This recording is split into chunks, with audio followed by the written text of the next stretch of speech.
이게 이제 너희들의 이 강의가 이렇게 진행이 되는 거죠. 제일 처음에 뭐야 이제 말하면은 그 정치 경제 현상이 어떠냐, 그다음에 이제 시장이 어떠냐, 제품이 어떠냐 이제 그거 하다가 이제 그다음에 이제 뭘로 들어가? 우리 기업의 역량이 어떠냐, 기업 경영 역량. 오늘은 이제 뭐야?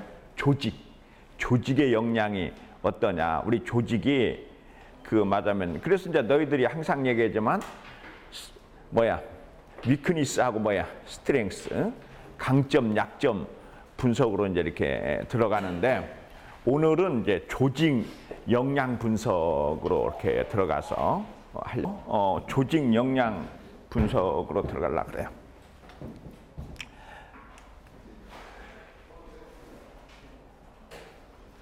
우리가 이제 여기서 이제 중요한 게 우리가 이제 어떤 기업의 이제 실행 계획이 실천력이 저조한 이유를 보면은 첫째는 뭐냐면은 변화 관리 활동이 이제 부재한 측면도 있지만 조직의 역량을 감안하지 않은 변화 관리 활동이라고 하는 거예요. 이게 아주 중요한 과제야. 그러니까 가장 중요한 거는 그 조직에 뭐가 있어야 돼요? 능력에 맞게 뭐를 해야지.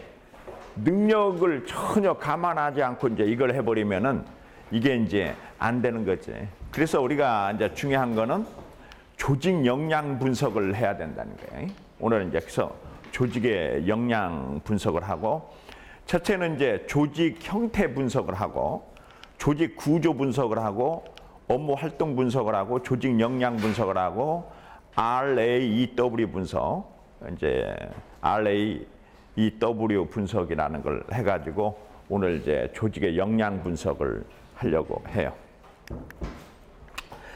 그런데 이제 우리가 여기서 가장 중요한 몇 가지 이렇게 설명을 하면은 이제 기업에는 이제 옛날에도 한번 얘기했지만 1차 관리는 품질 관리, 원가 관리, 공정 관리라고 하는 거죠. 그러니까 좋은 물건을 값싸게 제 날짜에라고 하는 게 이제 중요한 과제가 있고, 그 다음에 이제 그것을 하기 위해서는 물자, 자재 관리, 설비 관리, 이제 노무 관리, 이제 이런 게 있는데 이것들이 뭐를 이루어야 되냐면은 바란스를 이루어야 된다고. 그게 이제 가장 중요한 거는 그러니까 이제 너희들 알겠지만 이런 것들이 되게 다 배반사상이라고. 품질을 너무 강조하다 보면은 납기를 제대로 못 지킬 수 있고 또 품질을 너무 강조하다 보면은 원가를 못 맞출 수 있고 이제 이런 것들 때문에 이게 이제 이 바란스를 이루어야 되는데 하나 이제 예를 들어보면은 이제 이거 똑같은 건데 너희들이 이제 기업을 진단하는 거나 이 정권을 진단하는 거나 이제 똑같은 이치인데 왜 우리나라 정권들이 다 엉망이냐 이제 이렇게 설명을 하면은 가장 중요한 이제 집권자의 고민이 있어요. 요놈아, 집권자는 어떤 고민이 있냐? 원가를 잘 모르겠습니다. 집권자의 고민은 두 가지가 있어요. 하나는 공신을 어떻게 해야 돼? 공신이 있어야 돼, 그죠?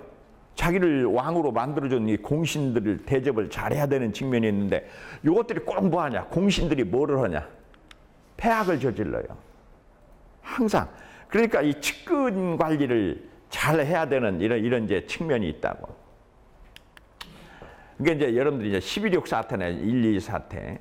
그런데 이제 문제는 뭐냐면은 이게 근친교배의 문제점이 있어요. 이 근친교배가. 그러니까 이제 예를 들자면은 옛날에 이제 이제 김대중 대통령 때 이제 온노비 사건이라는 게 있는데 이 온노비 사건이 이제 그 여자들이 이제 얽혀진 건데 이게 이제 왜 문제가 있냐면은 이런 게 있어요. 말하면은 그 국가 경영을 하는데 사정 라인이라는 게 있죠. 사정 라인이 뭐냐? 경찰, 검찰, 안기부, 그 다음에 또 뭐야? 보안사 뭐 이런 것들이 이제 그게 사정 라인인데 이 사정 라인을 동문 출신으로 다 앉혀놓는단 말이야. 그럼 말하자면 뭐 고등학교 선후배 막 이런 식으로 앉혀놓으면은 어떤 사정 라인에 문제가 생기면 어떡하냐? 딴에 저끼리 그거를 공유해버려. 그러니까 대통령이 완전히 모른다고. 이게 이제 이런 것들이, 그러니까 이명박 대통령 때 문제가 뭐냐면 이제 잘 알려진 뭐라고 그래? 영포라인이라고 그러잖아. 전부 그 포항 출신들 막 이런 사람들로 다 해놓으니까 이게 위로 올라오질 않지. 박근혜 정부의 이제 지금 문제도 똑같아요. 신386 시대 과거 회귀. 그래가지고 이제 코드 인사 뭐 이렇게 해버리니까 이게 올라오질 않죠. 그래서 이제 이 근친교배가 안 되는 이유다 이제 그랬는데, 너희들이 이제 이렇게 이제 보면은 조선조는 무슨 뭐의 싸움이냐? 조선조는 왕권하고 뭐 신권. 왕권하고 신권이죠. 왕권으로 대변되는 사람이 누구야? 이방원이. 신권으로 대변되는 사람이 누구야? 정도전이. 이제 이 둘이 붙은 거야. 왕권과 이제 신권이 붙은 거라고. 그래서 이제 이 정도전이는 뭐를 만들어냈어요? 조선 경국전이라는 책을 만들었다. 그래가지고 왕도 어떻게 해야 된다고?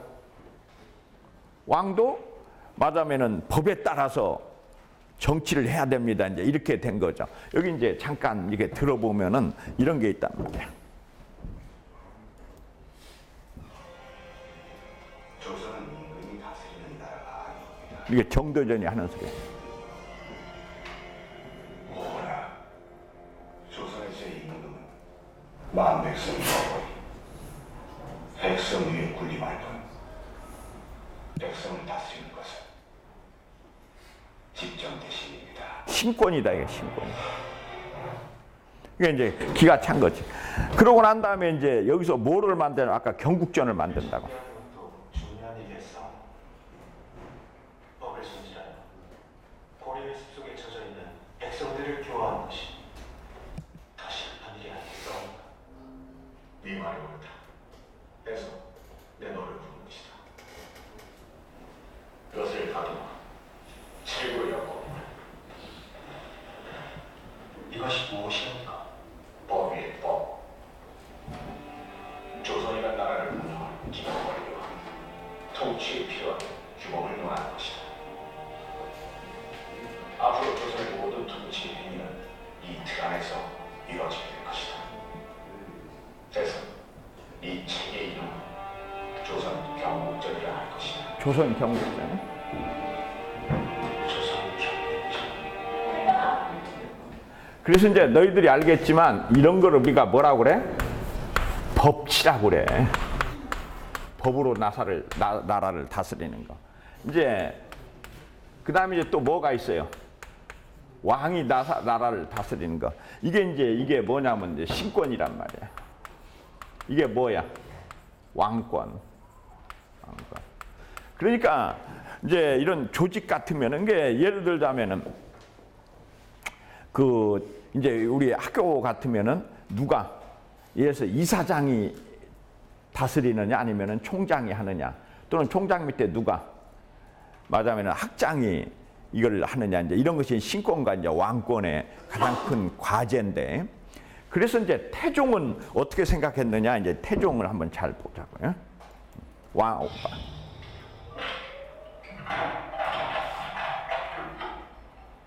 귀찮소. 연로운 행보는 대각선을 더해서. 이게 이제 태종의 마방지냐. 마방진이라는 거는 뭐냐면은 이렇게 이제 마방진은 너희들이 마방진은 배웠죠.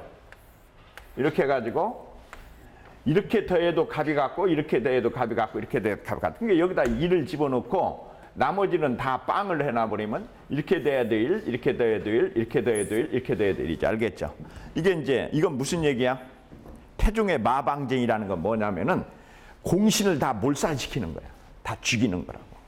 그러니까 정도전이 당연히 죽였죠. 이거이라든지 이제 이 이거이 부자 다 죽였죠. 이무 죽였죠. 이숙본이 죽였죠. 자기 말하면은 누구? 자기 처남 4명을 다 몰살시켰지 않냐. 이게 이제 민무구하고 민무제래.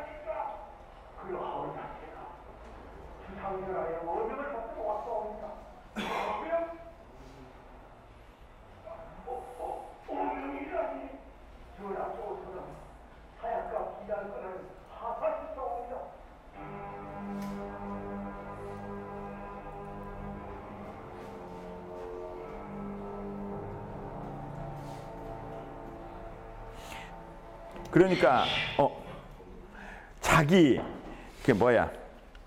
자기 처남까지 다 죽이고 마지막으로 누구를 죽였냐면은 이제 심씨라고 해가지고 누구 그 세종대왕의 장인도 다 죽여요.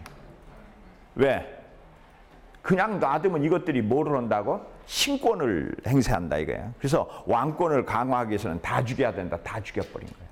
그러니까 세종대왕이 이제 왕이 딱 돼가지고 여기서 이제 세종의 고민이 시작이 되는 거예요. 세종의 고민.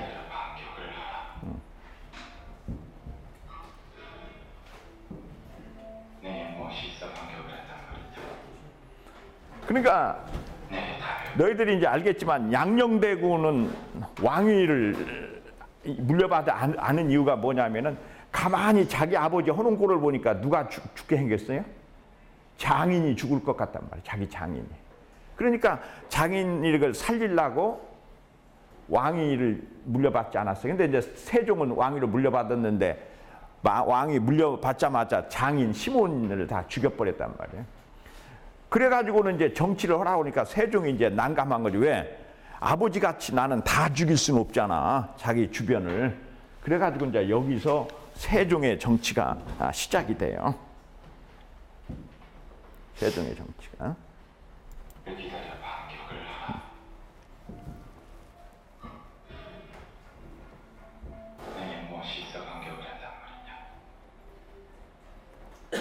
답이 없어. 내가 가진 것이라고는 아무 곳에도 쓸모없는 저 방지.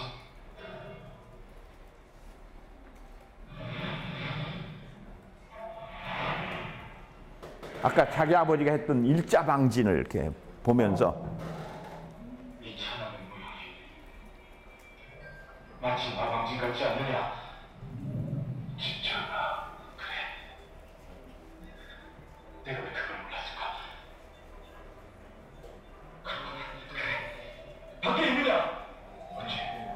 어찌 그러십니까?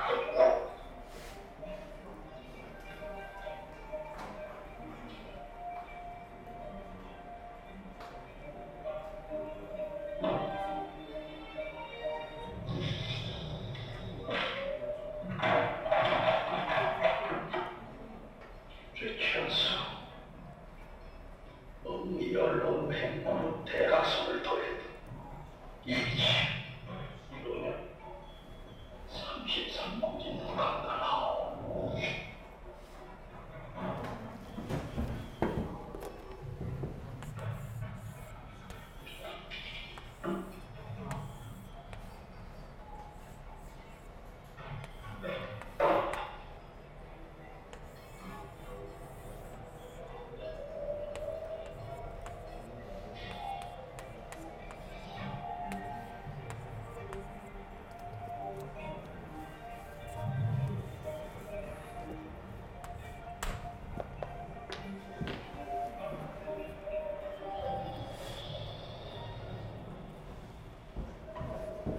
자, 여기서 마방진, 너희들 마방진 배운 적 있니?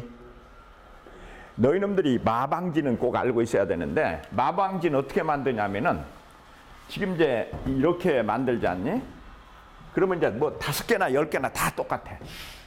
요놈을 요렇게 느리고 요놈을 이렇게 느리고 이렇게 느리고 이렇게 느려.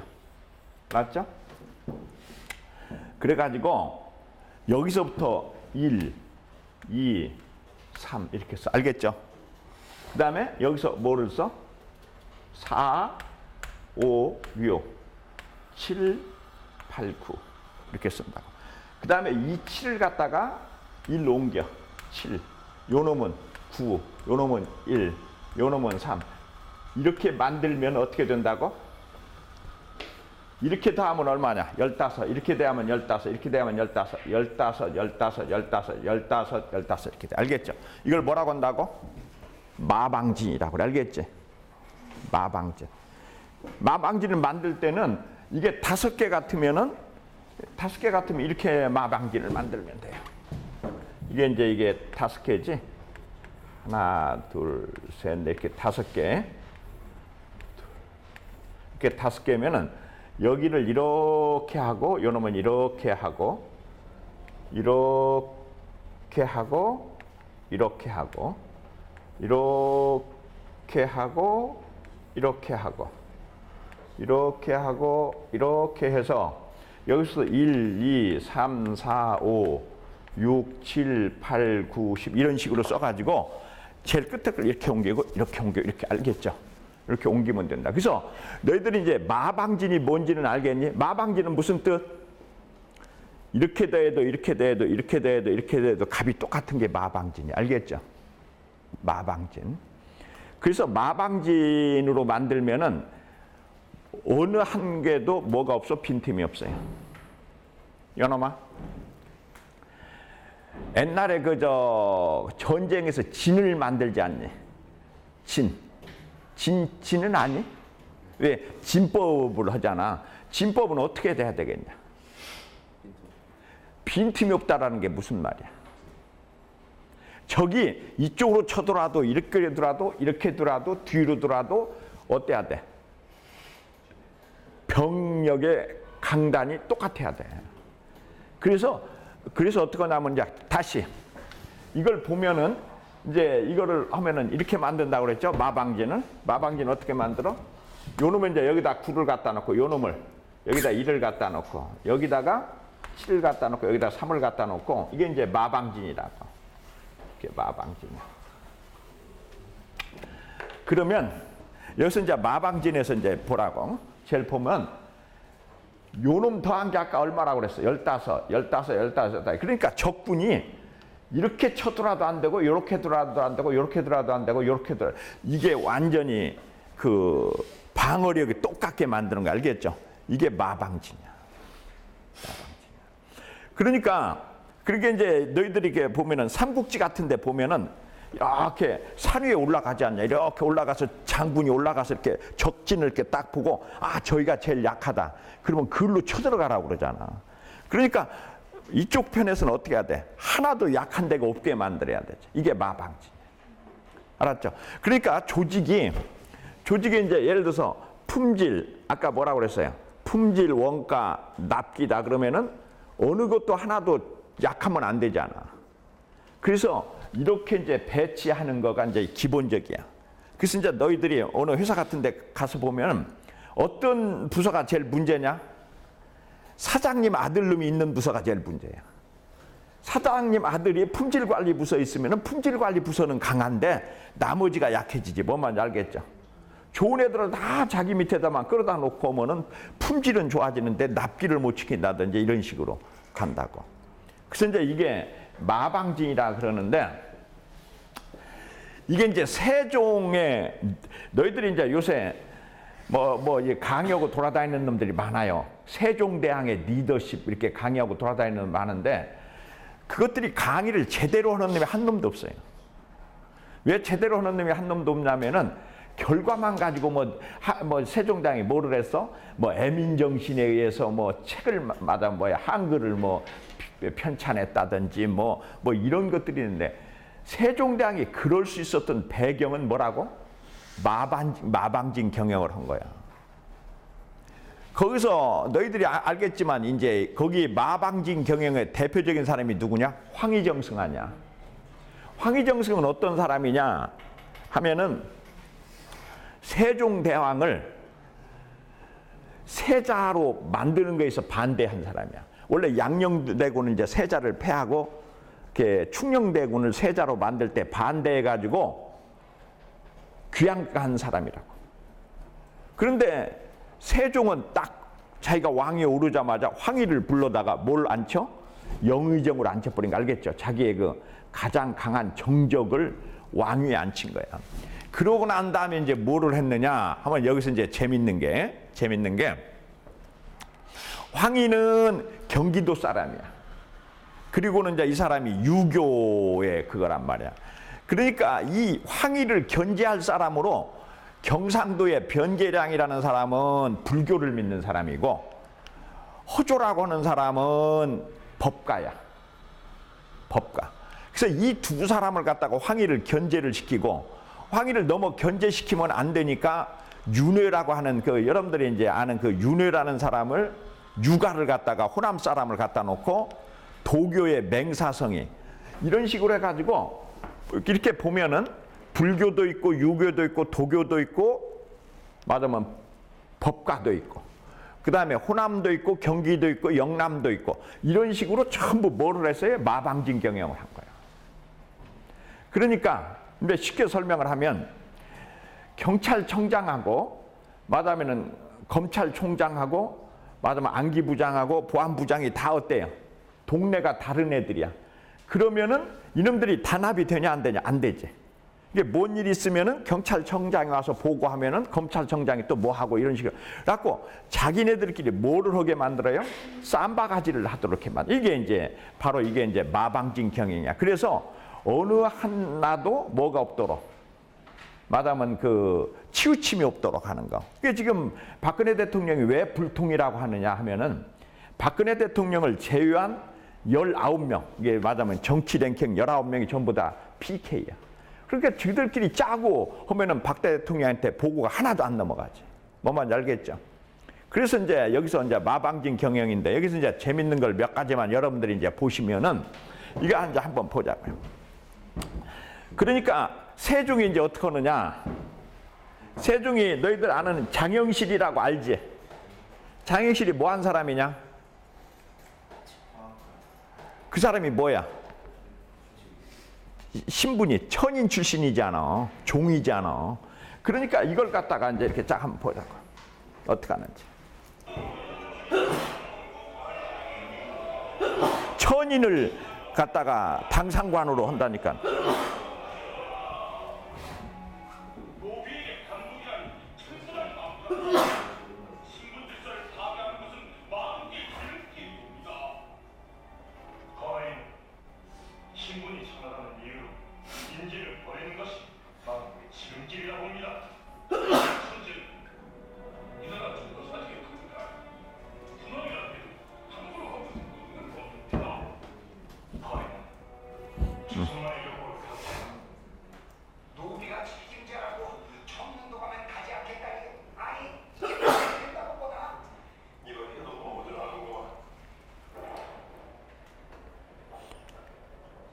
이런데 이제 여기서 중요한 거는 아까 얘기한 대로 경상도, 전라도, 충청도, 경기 말하면 불교, 유교, 도교, 법가 이렇게 다 이거를 뭐를 해놨어요?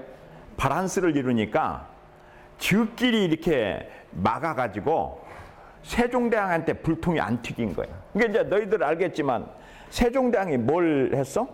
한글을 창제했잖니. 한글 창제라는 거는 어떤 일이야? 엄청난 거야. 왜 엄청난 거? 누가 제일 반대하겠냐? 한글 창제에. 어? 선비들이 아니지. 중국이지, 중국. 그렇잖아. 중국 애들이 보면 이게 자기네 속국 아니냐. 속국에서 나라 말싸움이 있으면 어떻게 돼요, 요게? 이거는 자기한테 반역을 드는 거지. 그래가지고 그 이제 반대를 한단 말이야. 그 다음에 이제 너희들 알겠지만 선비들이 반대하겠지. 왜 선비들이 반대해요? 자기네들만 글을 알고 있어야 말하면 밑에 애들을 다스리는데 이제 이런 문제, 이런 여러 가지 문제가 있어요. 근데 세종 혼자서 이걸 막을 방법이 있냐? 없잖아. 그러니까 세종은 빠져버리고 나면은 지들끼리 불교는 찬성하고 유교는 반대하고 도교는 찬성하고 뭐는 반대하고 이제 이런 식으로 해서 마방진을 구성해 놓으니까 지들끼리 쌈바가지는 해도 불통이 세종대왕한테 미치지를 않은 거야. 이게 마방진 경영이라고 하는 유명한 경영을 한 거라고. 근데 이제 우리나라 사람들은 이런 마방진 경영을 너희들이 들어본 적도 없잖아. 그리고 이제 밑에 바닥에 가가지고 뭐 세종대왕이 뭐라고 장영실을 기용하고 뭐 한글을 창제하고 뭐 이런 거보다는 중요한 게 우리는 뭘로 이것이 해결이 났다? 시스템적으로. 어떤 시스템으로?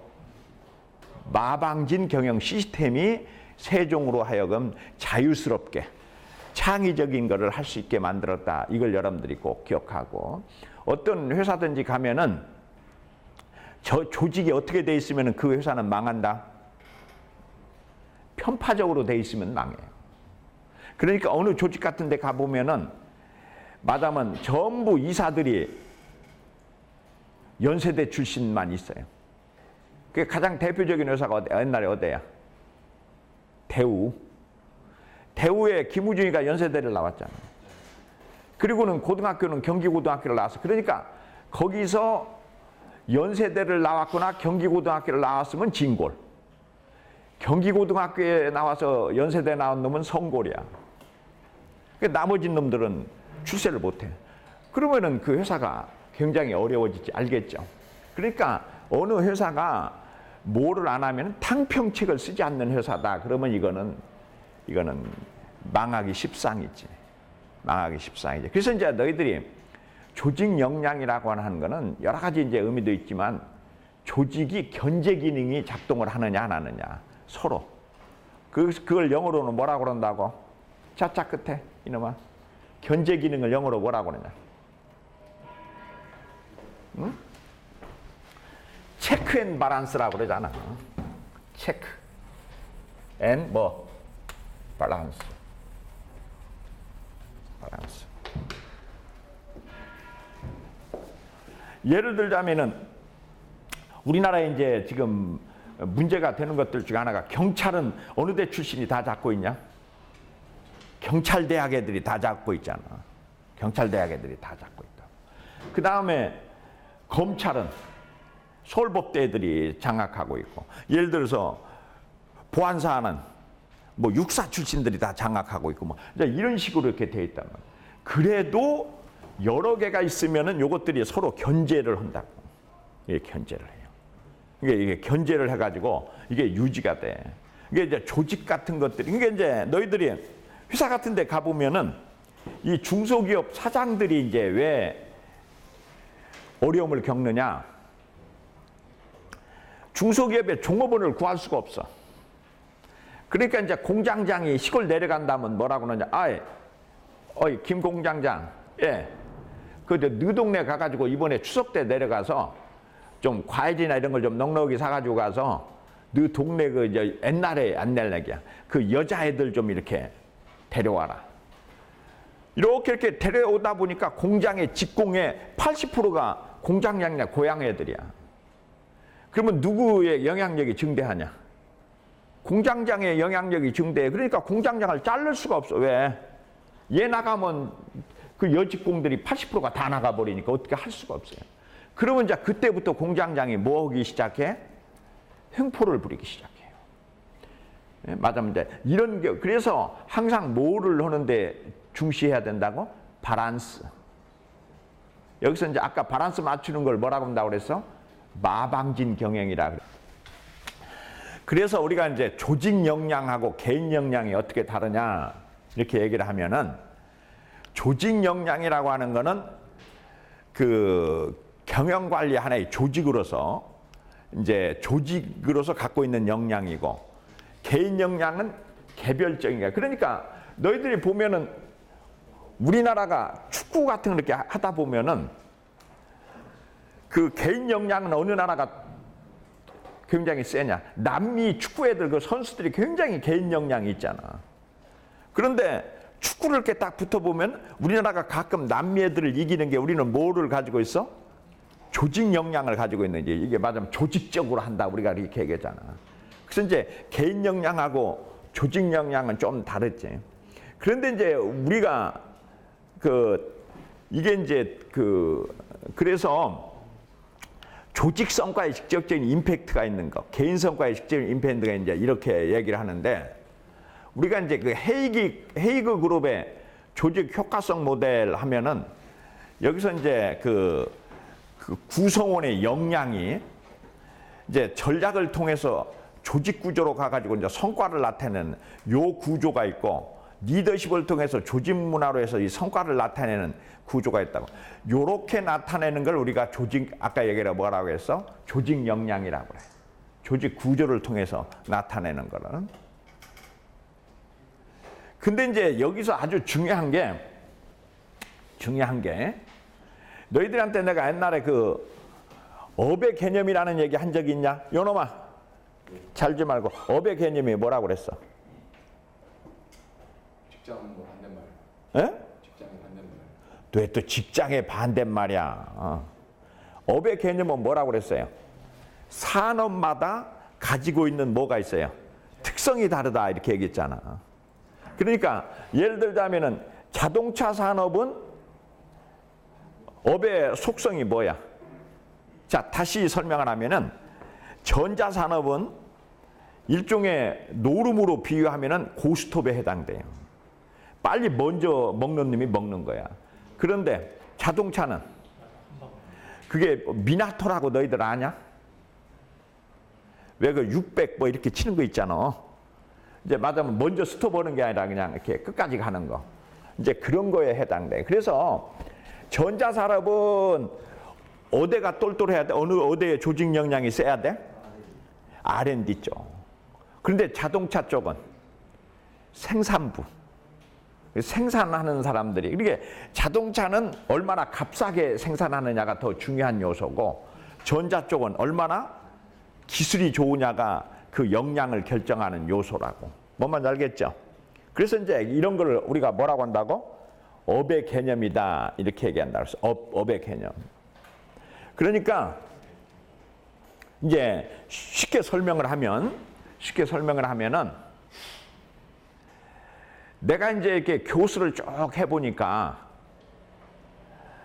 이제 너희들이 이제 그 학교에 그 학과장 회의를 들어가 보면 알아요. 학과장 회의를 들어가 보면은 나이 많으신 교수들이 주도권을 잡는 학과가 있고 젊은 애들이 주도권을 잡는 학과가 있어. 어떤 학과가 나이 드신 분들이 주도권을 잡겠니? 역사학과. 대표적인 역사학과지. 그럼 뭐라고 하냐? 어이, 김 교수, 무덤 파봤어? 몇 개나 파봤어? 이게 나이 든 사람일수록 많이 파봤잖아. 옛날에 내가 경주에 금관총을 팠을 때, 뭐 이런 식으로 해가면서 하면은 젊은 애들은 파본 적이 없잖아. 응? 그러잖아. 뭐 금관총이 어떻고, 뭐 서봉총이 어떻고, 내가 그 말하면 뭐 이놈이 있다 그렇다고. 그런데 우리 그 공대에서 이제 제일 나이 든 교수들이 죽어나는 과가 무슨 과일 것 같냐? 컴퓨터공학과. 뭐 이거는 막 맨날 세계 나와요. 그러니까 이 나이 든 교수들이 따라갈 수가 없어. 이게 나이 든 교수들은 뭐나 가르쳐? 전자공학과에서 수학이나 가르치고 이제 오래된 거. 안 변하는 거 이런 거나 가르치고 막 새로운 교수들이 뭐 새로 나와서 뭐 어떠고 하면은 교수는 나이 든 교수들은 멍청하니 앉아 있어야 돼. 제가 지금 무슨 소리 하는지를 못 알아들으니까. 알겠죠? 이게 학과도 엄청난 변화 속도가 있는 학과가 있고 아까 얘기한 대로 뭐야? 국문학이나 뭐 이런 거 뭐 역사 이런 것들 어때요? 그냥 옛날 30년 전 노트 가지고 가르칠 수 있는 과. 이제 그런 것, 그래서 이제 이게 그런데 산업도 마찬가지예요. 아까 전자산업 같은 건 어때요? 엄청난 변화 속도로 나가는데 자동차 같은 거는 그러니까 이제 너희들 이렇게 생각하면 돼요. 자동차는 어느 나라에 자동차가 있냐? 독일도 자동차가 있고 프랑스도 있고 미국도 있고 일본도 있고 한국도 있잖아. 이건 변화 속도가 굉장히 늦은 거야. 근데 예를 들자면은 휴대폰이다 하면은 유럽에는 지금 하나도 없잖아. 미국 하나 있고 그다음에 일본도 지금 다 없어져 버렸고 한국밖에 없고 그다음에 이제 중국. 맞아요. 이런 식으로 엄청난 변화 속도로 간다고. 그렇기 때문에 조직 역량이라는 게 그 업종에 따라서 변화 속도를 얼마나 따라갈 수 있느냐가 아주 중요한 거라고. 알겠죠? 이게 조직 역량이라는 게 R&D 조직 역량이 있어야 되는 회사도 있고 말하자면 기능공의 조직 역량이 있는 회사도 있어야 되고 이런 식으로 달라지더라. 이게 이제 중요한 거죠. 그래서 이제 우리가 이 조직 역량의 업그레이드를 위한 체크 포인트 해놨는데 여기서 최상보다는 최적의 조직 구조를 가지고 가야 된다. 그래서 이제 여러분들이 이제 다시 얘기하자면 우리가 최고의 기술이 아니라 무슨 기술이 필요하다고? 적정 기술. 이게 적정 기술이에요. 적정 기술. 그러니까 예를 들어서 아프리카에다가 자동차를 수출하는데 전부가 다 그냥 전자 이 시스템으로 돼 있으면은 아프리카에서 그걸 수용할 수 있냐? 없잖아. 고칠 수가 없잖아. 고장 나면. 그래서 이제 요새 가장 중요한 게 적정 기술 이렇게 얘기하는데 관리도 무슨 관리가 필요하냐면 적정 관리가 필요해요. 너무 높아가지고 되는 게 아니고. 그 다음에 이제 두 번째는 아까 얘기한 대로 회사의 업의 개념, 상황을 경영 시스템에 반영해야 된다. 그 다음에 목적에 기반을 둔 인재 육성 시스템이다. 요 얘기가 이제 뭐냐면은 이런 얘기예요. 우리나라 사람들이 미국에 가지 않냐. 그러면은 공학 박사를 모집을 한다고. 그래가지고 그냥 있는 데를 주워 모아가지고 와. 주워가지고 와. 일본은 절대 안 그래. 일본은 미국에서 학위한 친구들을 뽑기는 뽑는데 그렇게 뽑는 게 아니고 일본은 어떻게 하느냐. 예를 들어서 삼성전자가 있지 않니. 그러면은 애플의 본사가 어디에 있느냐. 보니까 맞으면은 뭐 샌디에고에 있다. 그러면 샌디에고 대학에 우리 학생을 보내. 목적 유학을 보낸다고. 그래서 거기서 하다 보면 그 다음에 이제 걔는 지도교수를 누구를 선택해? 애플하고 이렇게 산학 프로젝트라는 교수 밑으로 들어가. 그래가지고 애플에 가서 지가 이렇게 박사학위 논문을 써가지고 일본으로 돌아와. 알겠죠? 이게 약간 산업 스파이적 요소가 있어. 우리나라는 전혀 목적 유학이라는 게 없지 않냐. 그냥 가서 보니까 뭐 이게 어떻고 뭐 그래가지고 그냥 논문 쓰고 오는 거지. 이런 거. 그러니까 목적에 기반을 둔 인재 육성 시스템이라고 하는 게. 그리고 미국에서는 중요한 게 이제 이렇게 해요. 박사학위를 받고 회사에 딱 들어오지 않냐? 그러면은 5년간 연구소에다 집어넣어. 너 봤더니 어때요? 얘는 연구로서는 취미가 없고 행정에는 능력이 있어. 그러면 이제 행정직으로 바꿔버려. 그러니까 이제 우리 학교도 이제 그렇지 않니? 우리 학교도 이제 보면은 지금 우리 학교에 이제 경영에서 제일 개판인 부분이 어느 부분이냐 하면은 여기 이제 그 교수들을 갖다가 뭘 시키냐? 교무처장이나 학생처장 이걸 시키잖아. 근데 그 사람의 임기가 몇 년이냐? 2년 아니야. 그러니까 교수 하다가 교무처장을 맡아. 2년. 그러면 이 사람이 교무처에 대해서 아냐 모르냐? 아무것도 몰라. 그러고는 2년 있다가 또 다시 돌아. 그러면 딴 사람을 또 바꿔. 이런 식으로 하니까 지금 이제 우리 학교의 행정 같은 게 누구 본의로 돼요? 직원들 마음대로 돼. 왜냐하면 직원들은 한 10년, 20년 근무를 했기 때문에 교수가 아무것도 모르거든. 그게 너희들 가서 이제 예를 들자면 여기 학생처장한테 가서 처장 만나서 뭐 물어봐야 아무것도 몰라. 뭐 2년 동안 뭐 그렇잖아. 자기가 교수 하다가 2년 동안 가서 뭘 알아? 아무것도 모르지.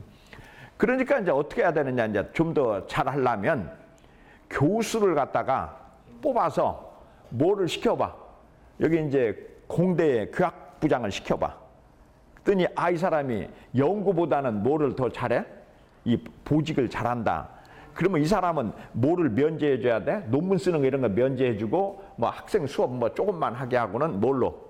맞아면 이제 그 학교 행정으로 돌려버려야 돼요. 그래서 교수를 세 종류로 나눠야지. 하나는 뭐 연구개발 전임 교수, 하나는 강의 잘하는 교수, 하나는 행정 맡는 교수. 이런 식으로 교수도 이렇게 전문화하는 거 알겠죠? 그래서 이제 목적에 맞게 그렇게 해야 교수들이 어느 정도 이제 한 10년이면 10년 동안 학교에 행정을 하다 보면은 이제 그 어느 정도는 이게 이제 나오는데 지금 우리 학교라든지 아니 우리 학교만 그런 게 아니야. 전 지금 우리나라 대학들이 다 뭐냐면은 교무처장이나 이 처장이라는 거는 완전히 로봇이에요. 왜냐하면 그 직원들은 한 10년, 20년간 그 분야에 있었기 때문에 완벽하게 아는데 교수는 그냥 딱 부임해가지고 한 2년 지나면 이제 머리는 좋으니까 뭘 좀 알만하면 또 바꿔버려. 알만하면 바꿔버려. 그러니까 학교 행정이 개선이 없지. 그 직원들만 가지고 놔두니까. 그래서 이제 이런 것들이 그 다음에 이제 여기서 고유 기업 문화의 구축과 전파 해놨는데 우리 이제 너희들이 알기 쉽게 하면 이제 학교 예를 들면은 우리 학교에 지금 가장 큰 문제가 뭐냐? 교풍이 없다는 거예요. 그러니까 예를 들어서 연호아, 너 한양대학 나왔니? 그래서 한양대학에서 좀 뭔가 이렇게 생각나는 거 뭐 있냐? 학교 다닐 때 가장 생각나는 거 없잖아. 이모네 코치. 뭐라고? 아니 그러니까 딴 사람이 만나잖아. 그러면 자네 한양대학 나왔나? 그러면 뭐라고 그래? 한양대는 공대가 좋지. 그 이외에 들어본 소리 있으면 한번 얘기해봐. 아무것도 없잖아. 공대가 좋지야. 이 여학생 보고 공대 좋지 하면 뭐 어떡하겠냐. 아예 말하면 한양대학이 갖고 있는 뭐가 있어야 돼? 교풍. 그래서 한양대학 나오면 걔네들은 맞아. 우리 지금 한양대학에 그게 뭐야? 봉사정신 그러잖아. 그러면은 참 봉사정신이 투철한 사람들이 다니는 학교지. 라든지 아니면 맞아. 그치. 한양대학 나왔다면 벤처 창업은 잘하겠군. 이라든지. 뭔가 이렇게 이런 게 있어야 된다는 거야. 이것이 이제 고유의 말하면 문화가 있어야 된다. 그 다음에 이제 효율적인 커뮤니케이션을 구축해야 된다. 이제 이런 식으로 해서 이게 조직 역량을 기르고 그것이 어느 정도로 뭐가 있어야 돼요? 목적이 있는 조직 역량. 말하면 이제 이런 것들이 그래서 지금 우리나라의 대학이라는 게 하나도 제대로 된 대학이 없어요. 이게 맞아 뭐 고대 연대 뭐 이런 데도 다 이렇게 실질적으로 보면 뭐가 없어요? 교풍이라고 하는 거. 이게 이제 쉽게 해서 문화, 학교 문화라는 거. 그러니까 내가 이제 옛날에 이제 공학대학원장을 맡았을 때 그 공학대학원은 뭐를 만들려고 했냐면은 정약용 스쿨로 만들려고 그랬어요. 그래갖고 실사구시의 학문 해가지고 모든 학생들한테 뭐야? 정약용이 과목을 한 6학점은 듣게 해야 되겠다. 그래갖고 뭐 목민심서는 무조건 다 읽어야 해야 되겠다. 맞으면 이제 이런 식으로 해가지고 그래서 이제 내가 너희들한테 숙제를 내 마음대로 낼 수만 있다면 너놈들 다산 유적지를 한번 갔다 오라고 지금 숙제를 내고 싶어요. 얘놈아, 너희들 다산 유적지 한번 가봐. 다산 유적지가 어디에 있냐? 다산 유적지가 어디에 있는지 아는 사람? 그래, 남양주에 어디? 팔당댐에 그 팔당댐을 가다가 이렇게 내려가면은 거기에 지금 다산 유적지라고 해서 만들어 놓은 거기가 이제 우리나라의 실학의 거기가 본산이야. 그래서 실학박물관도 있고 그다음에 이제 다산 이것도 있다고. 그래, 너희들 이제 수업 시간을 10분만 까먹어도 다산 얘기는 하자. 알겠죠? 다산 얘기는 하는데 다산은 몇 살에 죽었냐면은 75세에 죽었어요. 오래 살았어요. 그런데 다산이 이게 재밌는 게 다산의 이제 인생을 이렇게 나눠 놓으면은 다산의 인생을 이렇게 나눠 놓으면은 다산의 인생을 나눠 놓으면은 여기가 이제 75세에 이제 죽었다고. 근데 이제 여기서 18년. 이게 18년이니까 얘가 몇 살이었겠냐? 57세겠지. 57세에서 여기가 몇 년이야? 18년이니까 40세. 여기서 이제 이렇게 해서 18년이니까 22세. 이렇게 해가지고 이 사람이 이제 인생을 이렇게 네 분기로 나누면 18년, 22년 이렇게 이제 나눠지는데 이 사람이 22세 때까지 뭘 했냐면 유학을 한 사람이야. 유학. 그 다음에 22세에서 48세까지 뭘 했냐면은 그렇지. 40세까지 뭘 했냐면은 서양학을 했어. 천주학. 그리고 이제 여기서 귀향을 18년 갔다 왔고 18년 동안 자기 동네에 와가지고 여유당이라고나 아까 지금 얘기한 즉 고향에서 18년 동안 책을 썼는데 이 사람이 쓴 책의 총수가 499권이야. 500권의 책을 썼어요. 500권. 엄청난 사람이지. 500권의 책을 썼다고. 그러니까 동서양을 망라한 사람이야. 유학을 한 22세까지 유학을 해가지고 이때 이제 그 말하자면 장원 급제를 해가지고 들어가고 여기서부터 이제 18년 동안 그 천주학을 공부를 했어요. 그래서 이제 너희들이 진짜 가고 싶다면은 어디를 가냐면 이제 여기 가다 보면 중부고속도로 가다 보면 천지남이라고 있어. 그 천지남에 가보면 그게 이제 그 우리나라의 그 서양 그 말하자면 천주학에 그 공부하던 데가 그 천지남이 있다. 그래서 이제 그렇게 되어 있는데 너 그렇지? 야, 책을 499권 쓰기가 쉽겠냐? 근데 이 사람의 행운은 뭐야? 귀양살이를 18년 한 거야. 이게 귀양살이 때 책을 쓴 거지. 귀양살이 때. 그래서 이제 거기서 목민심서, 흠음신서, 그 다음에 경세유표, 막 이런 막 책들을 썼다. 그래서 이제 너희들이 거기 한번 너희들이 한번 그 어디 그 모임 있으면 거기 가봐. 거기 좋아. 알았어? 너네. 아니면은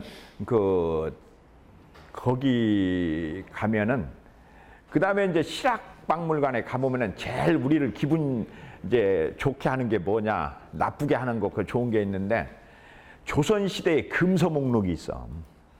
조선 시대 읽으면 안 되는 책의 금서 목록이 있는데 거기에 이제 쉽게 얘기하면 뭐가 있어? 뭐 목민심서라든지 뭐 홍길동전이라든지 뭐 경세유표 이렇게 해가지고 지금으로 보면은 주옥과 같은 그 책들이 다 그 당시는 금서야.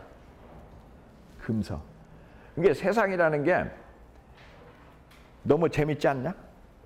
그리고 우리 조상들 중에 우리 후손들한테 굉장히 좋은 일을 많이 한 사람들은 귀양 안 갔다 온 놈은 한 놈도 없어. 다 갔다 왔어. 맞으면 윤선도 뭐야? 그 다음에 정철, 송강강사의 정철, 맞으면 구운몽을 쓴 너야 김만중이, 홍길동전을 쓴 허균, 그 다음에 동의보감을 쓴 허준, 그다음에 뭐 정약용이 다 감옥 가서. 그 왜 그랬어? 감옥 맞으면 귀양 갈 정도로 왕한테 달라들 수 있는 놈은 똘똘한 놈이지. 그리고 그 놈한테 뭐가 주어진 거야? 시간이 주어졌잖냐. 귀양이라고 하는 시간이 주어졌잖아. 그래서 아까 18년 동안 책을 쓰고 귀양 가가지고 그 다음에 또 18년 동안 자기 고향에 돌아와서 책을 쓰고 책 쓴 기간이 몇 년이야? 36년간 책을 썼단 말이야. 근데 보통 벼슬아치들 아까 뭐 황인의 뭐 이런 친구들은 어때요? 정사 돌보다 보니까 책 한 권 제대로 쓴 게 없어. 그러니까 그 어떻게 보면은 이게 그 말하면은 이렇게 된 거지. 그 정약용이라고 하는 사람은 얼마나 대단한 사람이냐. 너희들 수원에 가본 요놈아 수원에 화성에 가본 사람 손 들어봐. 화성을 누가 쌌냐? 정약용이가 쌌어요. 정약용이가. 그러니까 그 사람은 그 다음에 가장 유명한 게 뭐야? 배다리. 한강을 건너는데 그 이제 정조가 수원을 가려면 한강을 건너야 되지 않냐. 근데 말 타고 건널 수 있도록 다리를 놨다니까. 요새는 부교. 그걸 뭘로? 배를 수백 척을 밑에다가 이렇게 깔아가지고 배 위에다가 가판을 깔아가지고 그 한강을 건너는 배다리. 그 다음에 이제 가장 대표적인 게 뭐가 있어? 거중기. 예? 그래갖고 수원성을 쌀 때 그 거중기를 써서 쌌다는 거죠. 그러니까 그 사람은 문무를 겸한 사람이야. 이게 이과, 이게 말하자면 공학자지. 말하자면 그 수원성을 이렇게 쌓고 한 사람이 공학자이면서 문물에 밝은 사람. 그 다음에 이제 천주학에 밝은 사람. 이렇게 돼 있고. 그 이제 재밌는 게 조선시대에 이제 천주교를 박해했지 않냐. 그래가지고 이제 천주교를 믿는 사람을 요놈을 잡아다가 요놈아, 너 천주교 믿냐? 믿어요? 사형. 안 믿냐? 방면. 너 책은 봤어요. 귀양. 이렇게 된 거야. 알겠지? 그래서 그 정약용이는 천주학을 공부했기 때문에 귀양. 그 형은 정약종이나 이런 사람들은 천주교를 믿었기 때문에 사형. 그 다음에 안 믿은 놈은 방면. 그랬는데 그렇게 해서 사형당한 놈이 조선시대에 몇 만이었냐면 10,000명이 죽었어요. 그런데 조선의 딴 일로 조선에서 사형당한 놈이 2,500명이야. 맞으면 뭐 도둑질하고 강도질한 놈이 죽은 놈이 2,500명인데 사형당하는 게 천주교로 사형당한 놈이 얼마? 10,000명. 10,000명. 얼마나 대단하냐. 그런데 이제 또 재밌는 거, 더 재밌는 거는 이번에 누가 왔어? 교황이 왔지 않냐? 그때 이제 시복식을 한 사람은 죽은 사람은 시복식을 하고 이렇게 성인 추대를 받고 정약용이 같은 놈은 살은 놈은 배교를 한 놈이라서 걔는 제외하고 너무 재밌지 않냐? 그러니까 그 산 놈, 이게 말하면 그때 산 놈은 그냥 평민으로 살았고 그때 죽은 사람은 성인 추대를 받아가지고 이제 시복식에 이렇게 올라갔고 그때 귀양 간 놈은 그냥 정약용이 같이 책 쓴 놈은 책으로 남고 이게 말하면 천주교에는 안 남고 이렇게 된 거지. 어쨌든 너희들이 이제 그걸 보고 자 이거나 넘어가자. 그래서 조직 역량의 평가 요소별로 보면은 이제 역량 요소가 있단 말이야. 그러니까 뭐 R&D 개발 능력이다. 이제 이렇게 하면은 가치적으로는 어떠냐? 주관적인 거지. 성과. 그러니까 이제 여러분들이 이제 보면은 이제 이런 거는 성과지. 1인당 특허 건수. 허물은 이제 성과고. 그다음에 이제 가치는 이거는 이제 정성적인 거지. 이게 돈으로 매길 수 없는 거가 있겠죠. 이게 이제 정량적인 게 있고 정성적인 게 있죠. 그래가지고 말하면 이제 조직 행태 분석, 목적 및 방법. 그래서 이제 여기서 항상 as is하고 to be가 나오죠. as is는 뭐야? 현상. to be는 가야 될 방향. 알겠죠? as is. 그래서 경영 비전 달성을 위한 조직 역량의 정의, 조직 변화의 방향성을 도출한다. 그래서 항상 이제 to be. 조직이 일로 가야 되는데 일로 가고 있다. as is, 현재. 이렇게 해가지고 이렇게 해서 말하면은 이렇게 이제 비전의 가치, 의사소통, 기술 능력, 평가 보상, 리더십 이게 뭐라고 돼 있냐? 체제, 변화 준비.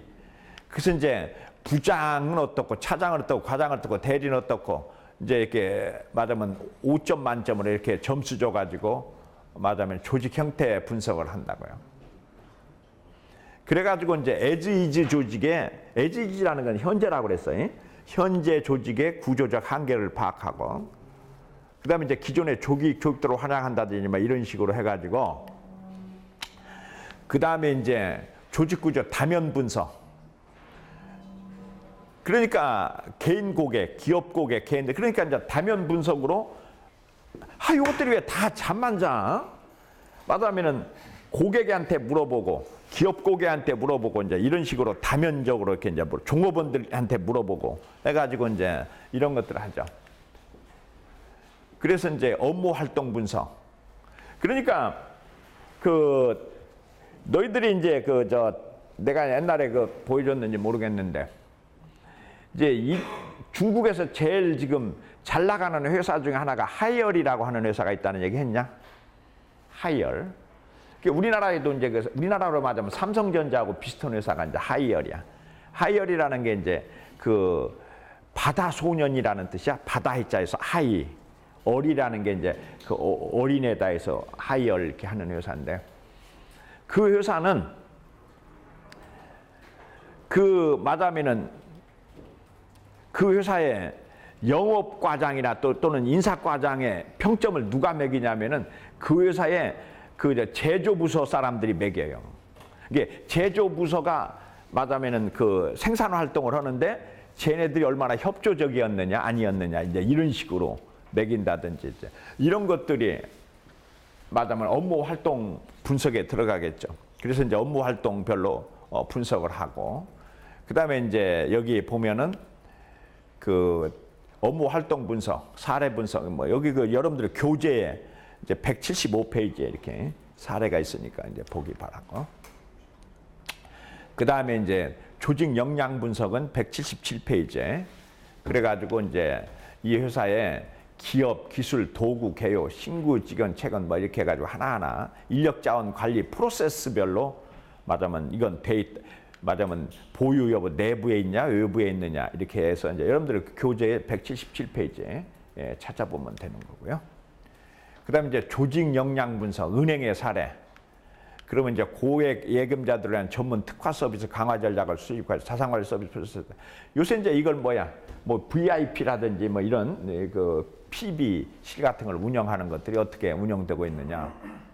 그다음 이제 여기서 RAEVEW라고 하는 거는 뭐냐면은 R은 뭐를 의미하냐면 responsibility, A는 authority, 권한. 그다음에 이제 말하면은 expert, 전문 기술. 그다음에 work, 작업 수행. 그래가지고 RAEW 기능을 해가지고 요것들이 어떻게 제대로 되느냐 이렇게 분석하는 방법을 택해요. 아까 증권사 그 여러분들의 교재에 있는 말하면 이것들을 이렇게 해보면 되고요. 그런데 이제 우리가 조직 진화의 단계다 이렇게 보면은 조직에 이제 리더십이 이제 부족하다가 이것이 이제 나중에 혁신성으로 이렇게 가려면 요새는 이제 이게 옛날에 원시적인 조직이 있고 그다음에 이제 기능별 조직, 부문별 조직, 그다음에 사업부 조직. 요새는 무슨 조직으로 가 있어요? 매트릭스 조직으로 가 있지. 매트릭스 조직. 매트릭스 그 조직이라고 하는 거는 요새 이제 여러분들이 그 인파워링이라는 건 뭐냐면은 얼마나 이렇게 밑에 사람들한테 권력을 이양하느냐. 이게 이제 인파워먼트라고 그랬죠. 그러니까 이제 그 너희들이 내가 그 얘기 했는지 모르겠는데 그 너희들이 꼭 읽어야 될 동양서 중에 가장 대표적인 서적이 뭐라고 그랬냐? 여놈아 졸지 말고 너희들이 꼭 읽어야 되는 동양 고전의 1번으로 뭐가 있어? 왜 또 목민심서야 이놈아. 뭐? 또 왜 훈민정음이냐 나 이 망할 놈들. 동양 고전 하면은 뭐를 읽어야 돼? 한비자. 한비자. 이게 한비자 읽은 사람 손들. 사람 읽었니? 한비자는 사람 이름이면서 책 이름도 돼. 한비자라는 책이 있어. 그러니까 이제 너희들이 그 동양에서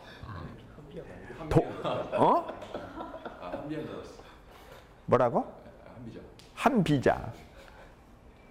너희들이 이제 동양에 네 가문이 있어요. 제일 유명한 가문이 뭐냐? 유가. 유가는 누구야? 공자, 맹자 하는 게 유가잖아. 두 번째 유명한 가문이 뭐냐? 불가. 이제 석가모니, 달마 뭐 이런 사람들이 이제 그 속에 속하고. 그다음에 이제 세 번째 유명한 가문이 뭐냐? 도가. 도가는 누구야? 노자, 장자. 그다음에 이제 네 번째 별 볼 일 없는 그 가문 이름이 뭐냐? 법가. 법가 이제 제일 대표적인 사람이 누구야? 순자. 성악설 주장한 순자. 그다음에 이제 한비자, 진시황, 순욱 뭐 이런 사람들이 법가의 대표적인 사람들이야. 근데 이제 법가는 어떻게 하자는 사람이야? 법대로 하자는 사람이야. 유가는 인을 베풀어라, 인자해야 된다 하는 게 이제 그 공자, 맹자고. 그런데 우리나라에서 법가의 대표적인 사람이 누구야?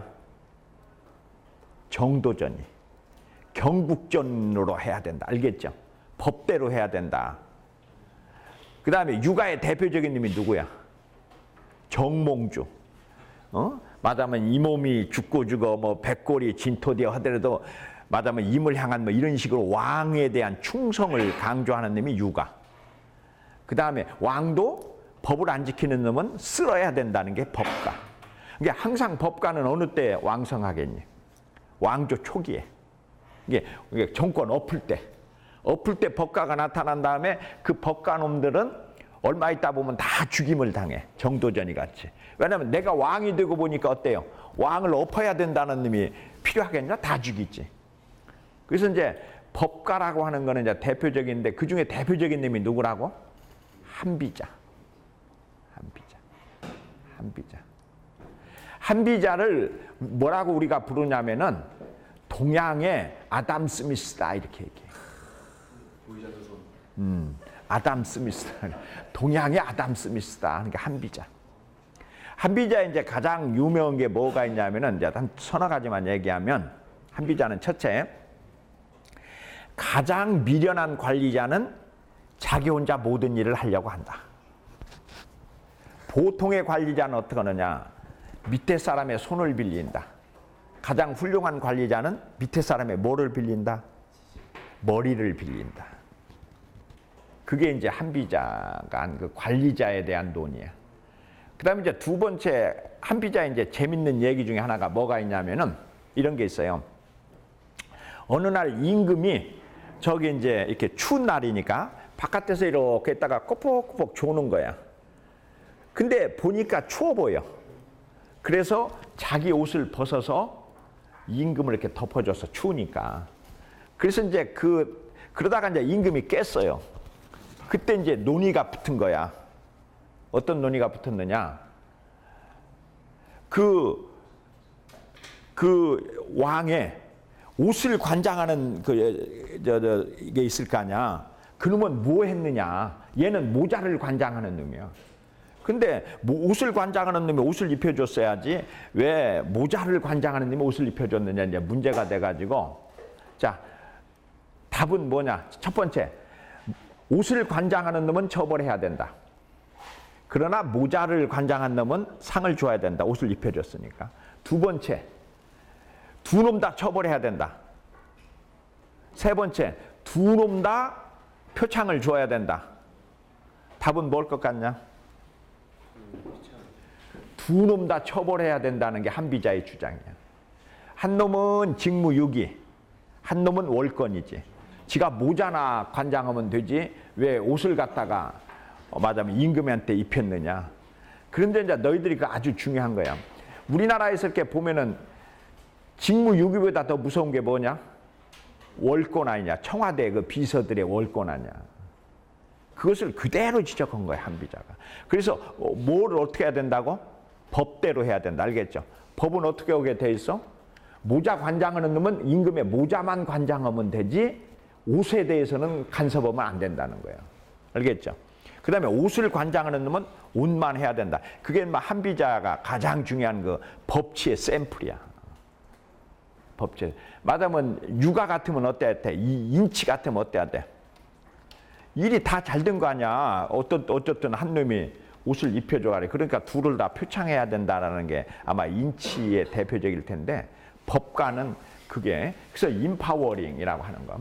그래서 이제 요새는 이 조직을 요렇게 하지 말고 요렇게 뒤집으라는 거야. 이게 왜 뒤집어야 되느냐? 이렇게 되면 고객이 제일 밑에 깔리지 않냐? 이게 톱다운 어프로치라면. 그래서 바텀업으로 가야 된다. 그래서 MOT라는 게 뭐냐? 모멘트 오브 타임이야. 말하자면 결정의 순간. 이 결정의 순간 고객이 어디에 있어야 돼? 왕같이 대접을 받아야 된다. 그러기 위해서 그러니까 가장 중요한 거는 경영자는 관리자를 왕같이 대접하고 관리자는 접점 직원을 왕같이 대접하고 그래야 접점 직원이 고객을 왕같이 대접한다라는 것이 이제 이 역피라미드 조직을 주장하는 사람들의 주장이야. 그 다음에 이제 조직의 수평적 조직과 수직적 조직. 그래서 너희들한테 내가 전번에 이 링커십에 대해서 얘기했냐? 그래서 이제 요새는 이게 내가 개발한 조직인데 링커십이라고 하는 거야. 링커십.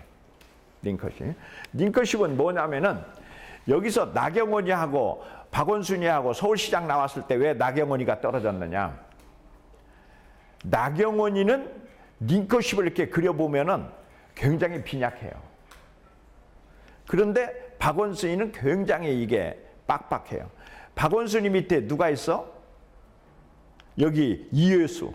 이회수가 팔로워가 얼마냐? 100만 명. 조국이 16만 명. 박원순이 19만 명. 허재현이 4만 명. 이렇게 돼 있어요. 그래서 이제 그래서 이걸 이제 어떻게 그리냐면은 이렇게 그리는 거야. 말하자면은 박원순이를 여기다 하나 치고 그 다음에 나경원이를 쳐. 그래가지고 인터넷에서 쭉 뒤져보면은 그 말하자면 관계가 나오잖아. 걔가 뭐가 어떻다. 그러면 이제 그것이 몇만 개다. 그러면 또 나경원이하고 또 누구고 치고 이런 식으로 해가지고 요새 이제 이거 그리는 게 굿이야. 그래서 누가 팔로워가 누가 얼마나 많냐. 그래서 이제 이걸 가지고 빅데이터 분석을 해가지고 누가 말하자면 서울시장에 될 것 같다 안 될 것 같다 뭐 이런 식으로 하는 게 요새 이제 링커십이죠. 링커라고 하는 거는 허브라고도 하고 미들필더 뭐 총무 등등등등등등 하죠. 리더십과 링커십의 차이를 보면은 미국에서 빌 게이츠가 링커야.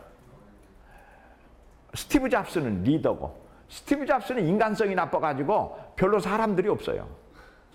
근데 얘는 리더십은 없어요. 빌 게이츠는 리더십은 없는데 뭐는 있어? 링커십은 있어. 그래서 미국에서 누구하고 통하려면은 빌 게이츠를 딱 통하면은 엘고어하고도 통하고 워런 버핏하고도 통하고 스티브 잡스하고도 다 통해. 이제 이게 말하면 링커십 그림이다 해서 이것들을 그리는 거라고. 그러니까 이제 너희들도 여기 앉아가지고 이렇게 이런 걸 그리면은 이게 그려지지. 예, 말하면 그래서 요새는 뭐가 리더십이 좋은 사람보다는 뭐가 좋아야 된다고? 링커십이 좋아야 된다. 이게 누구를 통하면은 된다. 이제 이런 것들이 좋아야 된다. 그래서 애플이 자기의 후임자로 누구를 선택했다고 그랬어? 팀 쿡. 팀 쿡은 뭐 한 사람이야? 그런 것만. 그럴 수 있어. 팀 쿡은 뭐 한 놈이야? 산업공학과 나왔죠. 그래갖고 SCM을 전공한 놈이지. 그래서 이 네트워크가 좋은 놈이야, 이놈이. 그러니까 남자 네트워크가 좀 좋다 보니까 게이도 됐겠지. 어쨌든.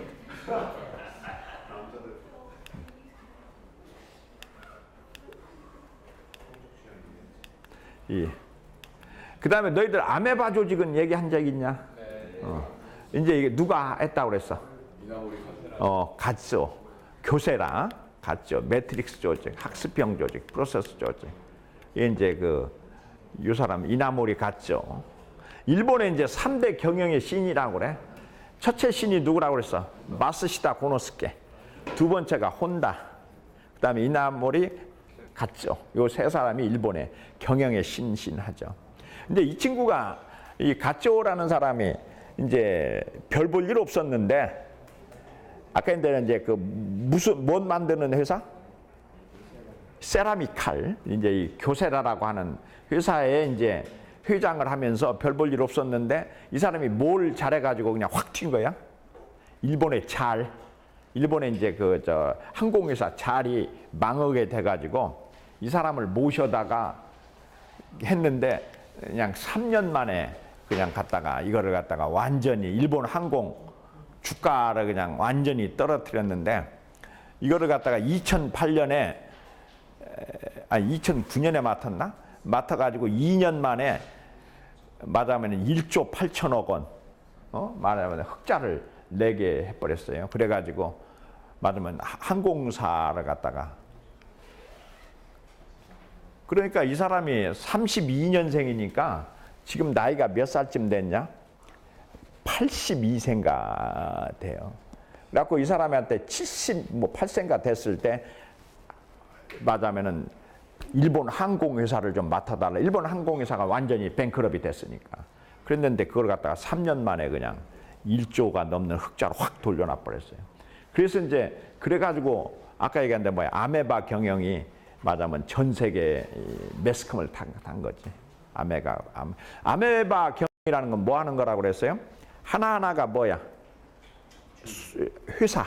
맞으면 소사장제지 일종의. 그래서 회사가를 해가지고 아메바가 그러니까 회사가 커지면은 막 번식을 했다가 회사가 줄어들면은 아메바를 없애버리면 회사가 없어져 버리는 이런 형태로 하는 게 이제 이 이나모리 가츠오의 경영 철학이에요. 이게 이제 조직에 있어서 이렇게 그래서 이제 아메바 경영이라는 거. 너희들이 그때 아마 숙제를 냈었던 것 같다.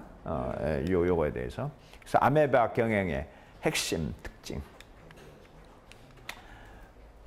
그래서 이제 요 세 사람, 마스시다 고노스케하고 혼다, 그 다음에 이제 갓조, 요 세 사람이 일본의 경영의 귀재라고 이렇게 하죠.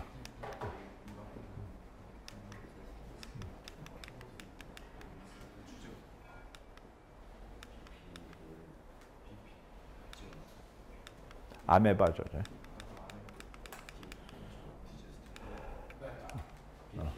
그래서 이제 시장에 대응하는 조직 역량.